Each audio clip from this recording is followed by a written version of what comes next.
এখন আমি আছি কুড়িগ্রাম জেলার দুর্গামারী উপজেলার সোনাহাটি স্থলবন্দর। পিছনে পিছনে ভারতের আসাম রাজ্য, একেবারে বর্ডার সাইডে। আমরা যে পিলারের সাথে আছি, ইন্ডিয়ার 109 নম্বর পিলার, এখানে দাঁড়িয়ে একটা বিষয় আমি বলতে চাচ্ছি। আল্লাহ রব্বুল আলামিন এই পবিত্র কোরআনের মধ্যে যে কথাটা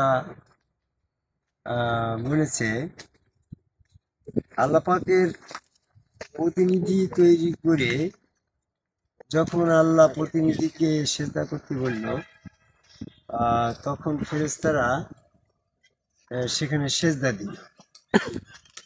আর এই সেজদা না দেওয়ার পরেই সে ইবলিস কাফের। বিষয়টা এই জায়গা থেকে আমাদের ধর্ম এবং অধর্ম এটা শুরু হয়েছে। তো অনেকেই বলে এই সেজদা শুধু ফেরেশতাদের জন্য, ফেরেশতাদের নাম এখানে উল্লেখ আসছে। ফেরেশতাদের নাম উল্লেখ করার কারণটা কি?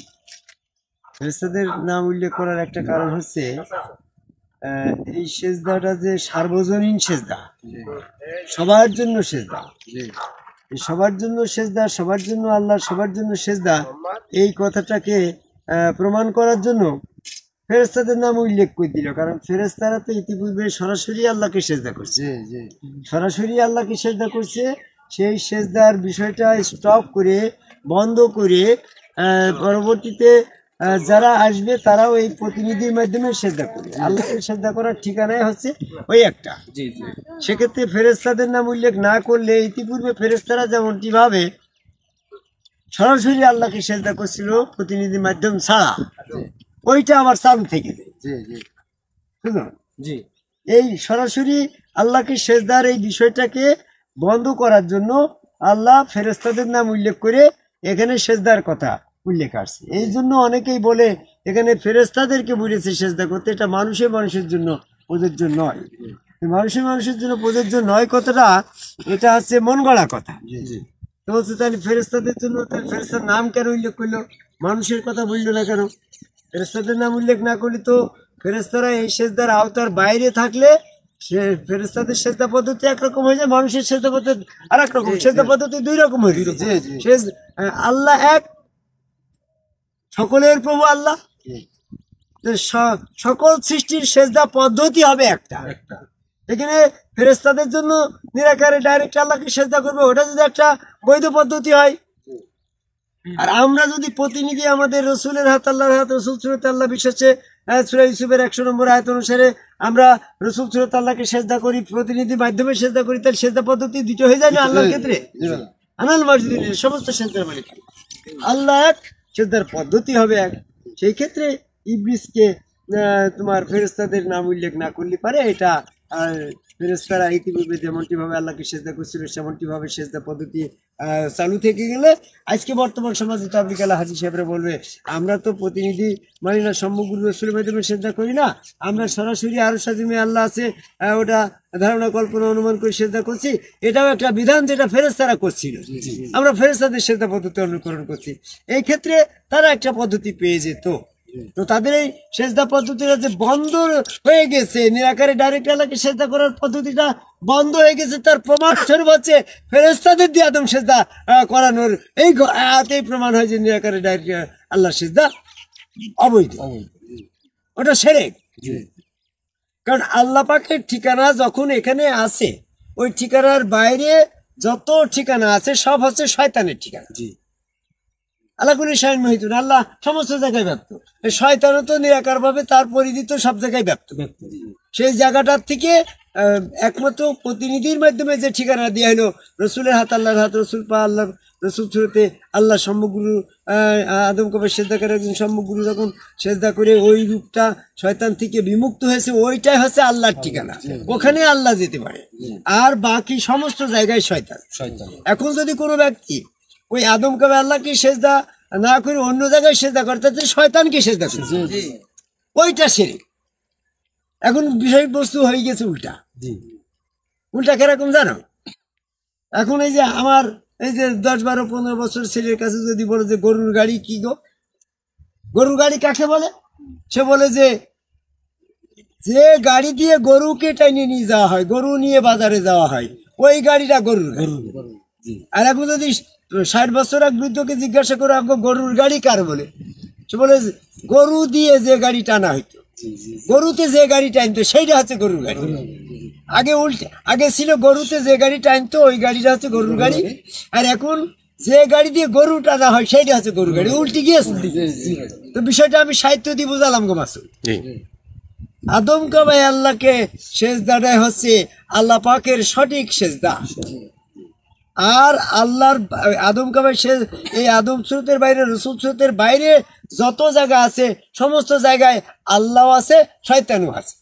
সেখানে আল্লাহকে সেজদা করতে গেলে শয়তান সেই সেজদা পাইয়ে যাচ্ছে, ওই জন্য ওই সেজদাটা সেরেকে গণ্য হচ্ছে। আদম সেজদার বাইরে যত সেজদা আছে সমস্ত সেজদা সেরেক হয়ে গিয়েছে।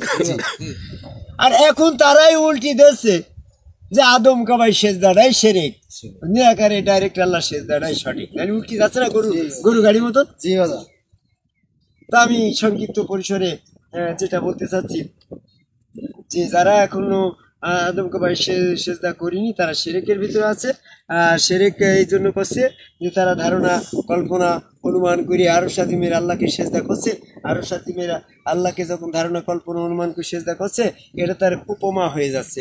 আরশ আজিমে আল্লাহ তাল গাছ মতন পা, এরকম মাথা মোটা মতন আল্লাহ এরকম আছে।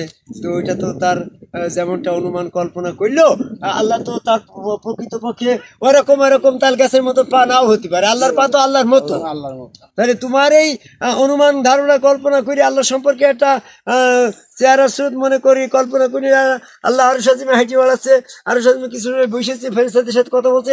এই যে ধারণা, কল্পনা, অনুমানটা আল্লাহ সম্পর্কে উপমা হয়ে গেল না? আল্লাহ সম্পর্কে উপমা চলে না। সূরা নহলের 74 নম্বর আয়াতে বলছে।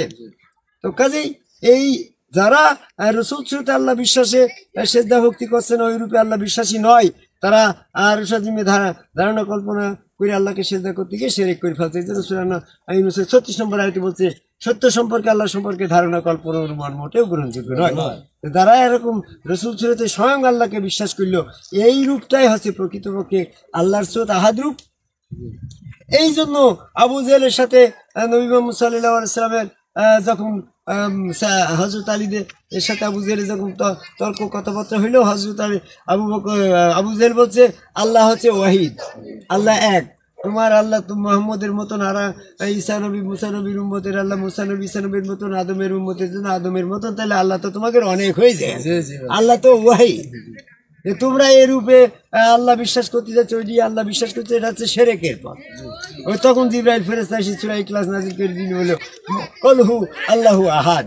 হ্যাঁ, এই মুহাম্মদ তুমি ওই আবু জেহেলকে বলে দাও আল্লাহ তো আহাদ। এখানে কিন্তু ওয়াহিদ শব্দ আসে। তাই ওয়াহিদ আল্লাহরা যারা নিরাকারে আল্লাহকে আরশ আজিমে কল্পনা করছে, ওয়াহিদ আল্লাহ বিশ্বাসী, এরা হচ্ছে আবু জেহেলের দল কাফের।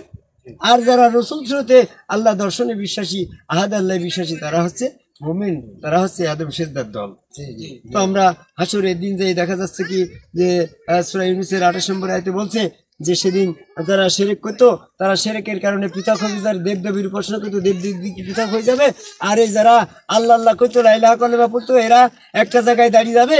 এদের ভিতরে দুই দল, একটা হচ্ছে ওয়াহিদ আল্লাহ বিশ্বাসী আর একটা হচ্ছে আহাদ আল্লাহ বিশ্বাসী। ওয়াহিদ আল্লাহ কি, আল্লাহ এক, তাদের ভিতরে আর কোনো ইয়ে নাই। ওয়াহিদ আল্লাহ যারা বিশ্বাস করতো তারা এক আল্লাহ বিশ্বাসী ছিল। আল্লাহ তখন অসীম স্রোত ধরে তাদের কাছে এসে বলবে ইন্না আনা রাব্বুকা, আমি তোমাদের রব। তখন তারা রবের সাথে পৃথক করে ফেলবে, এক জায়গায় চলে যাবে। আর যারা আহাদ আল্লাহ বিশ্বাসী ছিল তারা তাদের আহাদ রূপ, রসুল রূপ ছাড়া যাবে না। তাদের কাছে আল্লাহ এসে যখন বলে এই তোমরা আমি এত আমাদের আল্লাহ, তোমাদের আল্লাহ, তো আমাদের কাছে গেলে না কেন? তোমরা আমাদের আল্লাহ আমরা চিনি, আমাদের আল্লাহ না আসা পর্যন্ত আমরা যাবো না, আমরা আহাদ আল্লাহ বিশ্বাসী। ওই তখন আল্লাহ পাকিমান পরীক্ষা করে নিল যে এরা সঠিক নবী মুহাম্মদ সাল্লাল্লাহু আলাইহি ওয়াসাল্লামের উম্মতেরা, হযরত আলী, আবু বকর, ওসমান এরকমের ভিতরে আছে। এই আহাদ আল্লাহ বিশ্বাসী গুণী সঠিক। তখন তাদের বলল যে তখন ওই আহাদ যার রসুল সুরতে আল্লাহ ওই রূপে আহাদ আল্লাহ যখন প্রকাশ হইল, তখন তারা সেজদা দিয়ে তাদের নিয়ে আল্লাহ জান্নাতে চলে গেল। সূরা ইউনূসের 30 নম্বর আয়াতে বলছে যে এইভাবে প্রকৃত আল্লাহর দিকে তাদেরকে নিয়ে যাওয়া হবে, ওই আহাদ আল্লাহর দিকে নিয়ে যাওয়া হবে। ওয়াহিদ আল্লাহর ভিতরে যারা ছিল তারা তো ওখান থেকে ধরা খেয়ে গেল, তারা তো দোজখে চলে গেল। এই জন্য এই আদম সেজদাটা যারা শিরক বলছে, আসলে আদম সেজদা যারা করছে এরা শিরক থেকে মুক্ত, আর যারা আদম সেজদা করছে না তারা হচ্ছে শিরকবাদী গণ্য। তবে যার যার রসুল স্রোতে আল্লাহ বিশ্বাসী সেজদা ভক্তির পরে যারা রসুল স্রোত চেঞ্জ করে আর এক গুরুর কাছে যায় বায়াত গ্রহণ করছে, তাদের ক্ষেত্রে শিরক হয়ে যাচ্ছে রূপ চেঞ্জ করার কারণে। অনেকেই গুরু রূপ বাদ দিয়ে স্বরূপে যাজন করছে, ওটাও শিরক হয়ে যাচ্ছে, কারণ রূপ তো হবে একটা। আহাদ রূপে আহাদ আল্লাহ বিশ্বাস করে ওয়াহিদ আল্লাহ পৌঁছাতে হবে। আমার গুরুর রূপে আল্লাহ এক, পৃথিবীতে আর একটা রূপ নাই, এই রূপ চেঞ্জ করলে আমার শিরক হয়ে গেল। শিরকবাদ আছে এই জায়গায়। আমি আল্লাহকে ছাড়া অন্য কাউকে বিশ্বাস করি না, প্রভু বলি না, এটা হচ্ছে একত্ববাদ। ওই রূপে আমার এক আল্লাহ, এই রূপটাও আমার একত্ববাদে থাকতে হবে। আমি এই রূপটাও চেঞ্জ করলে শিরক হয়ে যাচ্ছে।